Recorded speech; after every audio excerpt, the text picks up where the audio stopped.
তিনজন বলেছে, আমাদের একজন বলতে গেলেও বাধাগ্রস্ত করেছে। তারা অনেক কথা বললেও বাধাগ্রস্ত করা হয় নাই। প্রথমত এইখানে বৈষম্য হয়েছে, এইখানে সাদাত হোসেন সেলিম, মিজানুর রহমান তারা সহ অনেকে প্রতিবাদ করেছি। আমরা পরে এইখানে ঐক্যমত্য কমিশন এটা নোটেট করেছেন, আমরা বয়কট করতে চেয়েছি, যেহেতু ওনারা এটাকে নোট করেছেন এই জন্য আমরা এখন যাচ্ছি।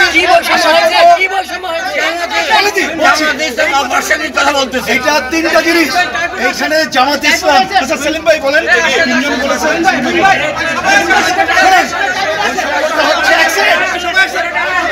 আস্তে আস্তে বৈষম্য হচ্ছে জামাত ইসলামের তিনজন বলেছে, আমাদের একজন বলতে গেলেও বাধাগ্রস্ত করেছে। তারা অনেক কথা বললেও বাধাগ্রস্ত করা হয় নাই। আমাদের এখানে নেতারা প্রোটেস্ট করেছে, কিন্তু ওনারা আমাদেরকে অনুরোধ জানিয়েছে, এটা নোট করেছেন, এই জন্য আমরা এখানে যাচ্ছি। আমাদের এই প্রোটেস্ট যেহেতু নোট করেছেন এই জন্য পরে বলবো।